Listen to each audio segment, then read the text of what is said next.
They're the scariest men. I don't call men scary, but them men are scary. I pray for any woman that ends up with people like them. The Ultimatum, episode 5. I honestly wish I could watch 1 hour of this show and have the same opinion at the start as I do when I finish. Breaking down these episodes is so difficult when at the start of the episode you have one thought and at the end you have a complete opposite thought. Zena said that Scotty is bringing out all of her emotional side and it's different. He's allowing her to be emotional, which is interesting because Ariel said the exact opposite about Scotty, that he hates her being emotional and she has to conceal her emotions around him. They did go and meet Zena's family and Zena said if JR proposed tomorrow, she would say no. She is probably leaving her single or with Scotty. That's damn. Another episode of Caleb being the most awful person ever. He knows Ariel loves fires, so he set up a fire and s'mores. Like, stop right now. Stop with the cuteness. Just stop it. I don't see them going back to their partners. I just don't see it. I think this could be the first season that we potentially see people leaving with their new couple. Sandy and JR are very strong, but Nick keeps calling Sandy. Like, he will not stop calling Sandy, and I'm honestly starting to get worried for her going back to him for 3 weeks. But Nick then showed up at their apartment. He showed up at the actual apartment banging on the door. He pounded down the door, which would literally rock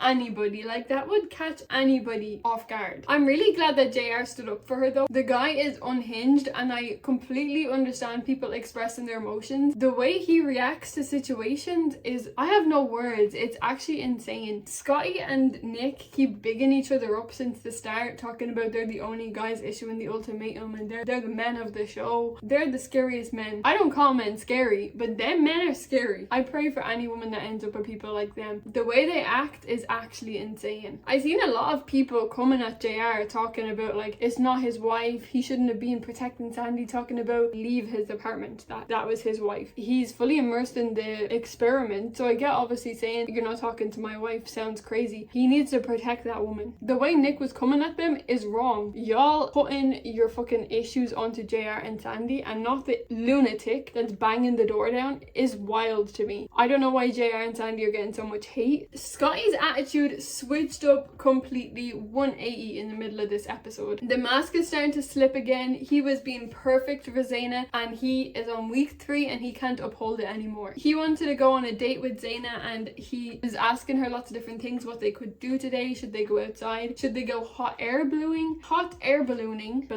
or cryotherapy? This was his date ideas and he was like, are you just one of them girls that wants to go for dinner and nothing else? And she was like, no, I just don't want to do them exact things. I like doing fun things, but I don't want to go to fucking cryotherapy. That's not fun to me. I don't want to do that. But then he started talking about, I don't deal with rejection well. And she said like she doesn't see this as rejection. So she was really taken aback by this because she just didn't want to go to cryotherapy. She's not rejecting you. She just doesn't want to go and do that activity with you. But then he was just getting so snarky with her. He started asking like, have you eaten without me? And she was like, well, I haven't seen you since this morning. So yes, I ate. And he started going off about he doesn't want this in a wife. This is what he's looking for. Look, I'll be honest, I get his sentiment, but the way he came at it was crazy. The guy is insane. He just switches up into this different persona and he's angry for nothing. He gets so triggered so easily. When I say I get his sentiment, I get the sentiment about eating, but in a light-hearted way. Like, at the end of the day, with my partner, it's like we eat together and that's it. But if we're not together and we're going about our day, fucking eat your 3 meals a day, please. I get his sentiment, but I also don't get it because he was being dead ass serious and was like, how dare you eat without me? That's crazy. But then also, if we look at it from Zena's point of view, it's obvious that she's used to doing things alone. If we listen to the way JR speaks about their relationship, it's like they just co-live with each other. It sounds like they both cook, eat, do everything alone, do laundry on their own, do everything alone, even though they live together. Therapy is what he needs. Can we gift him therapy at the reunions, please? Then we made our way around to boys and girls night, and I honestly forgot that this even happened. The fact that it's happening after Nick's freak out is funny. Mariah outright told Sandy, I've seen Nick 1 or 2 times through this whole experiment and I don't think he's ready to be a husband. I don't think he'll be a good husband. And she was so right about that. That man should never get married. He's at 40 and he's still not ready for marriage. Just live his solo life, please. Or get therapy and maybe then you'll be good. Nick came in and straight away apologized to JR. Nick told JR that it's not being one-sided and his emotions and the way he's acting is so justified because Sandy has has apparently been messaging him that she misses him. I actually find it hard to believe. That has to be bullshit. Her and JR sit there on the phone together with Nick, blocking him, reading his messages, laughing at him. The fact that she's messaging him saying I miss you is kind of hard to believe. But then JR, you need to learn when to stop talking. He kept going on and on and on about how this connection and how they feel about each other and everything she does for him. I was sitting there like, please stop talking. It gets to a fucking point, dude. You gotta know when to stop. Then we switch back to Sandy. Why did Sandy actually sit there and lie to Zena's face unprovoked? Nobody forced you. Nobody forced you to sit there and say, we're not even intimate. Nobody asked you.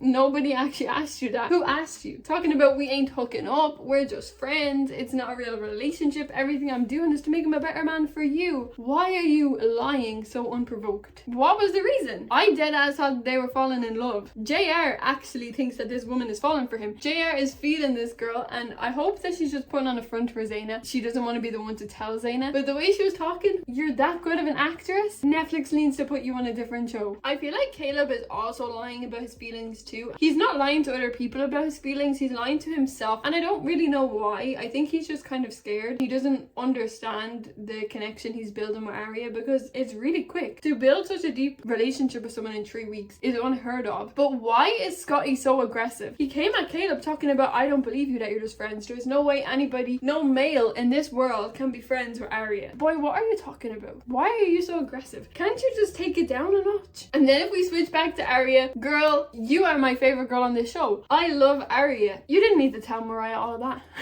You did not need to sit and tell Mariah all of that.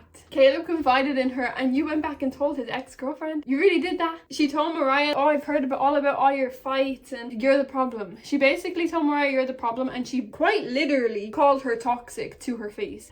She did it and she was laughing while she done it. She gave no fucks. She was like, you've been in all toxic relationships and now this one's not toxic. Do you ever think that you're the toxic one? I was like, ooh. I do understand that she just wanted to be completely honest and be upfront about it, because Caleb is hiding his emotions. If Arya is straight up about it, maybe Mariah will have some sort of understanding that they are actually building a good relationship and a good connection. Then we seen Scotty and JR going off at one. Now before JR even brought up the hall pass, Scotty was already being weird. He was like, nothing we do has anything got to do with you. It's not based on you. It's like, why did you even start that off being bitter towards JR? From what we've seen, Scotty and Zena haven't even spoken about JR. Am I taking it up wrong, or is every man in that room just like they don't like JR for no reason at all? They just don't like him. It's given intimidated. You can go to the gym too and build some muscle. It's the only thing I can see, because I don't understand why they all don't like him. But after Scotty went on his little rampage about our relationship's got nothing to do with you, like, okay, cool, congratulations. JR told him that someone told him about the hall pass comment. Someone told JR that Scotty said that he was here for a hall pass. If I remember correctly, I thought it was Nick that told Vanessa that. Maybe I'm wrong. It was either Nick or Dave, or I don't know. Someone told Vanessa that comment. I don't remember Scotty ever saying that. I don't remember anybody ever telling Zena that. They asked JR though, is him and Sandy sleeping together? He actually didn't answer the question. They like cut off his response, so we don't know. I'm guessing he said no though, because otherwise they would have kept it in. The next few episodes is going to be them all switching back over. If they all go through this staying together, then they're all insane. If anything, the only ones that maybe could stay together is Caleb and Mariah, and even at that I couldn't even see that happening. Let me know what you think. If you think any of these can go back to the original couples and stay together, I don't see it happening. But I'll see you guys in episode 6.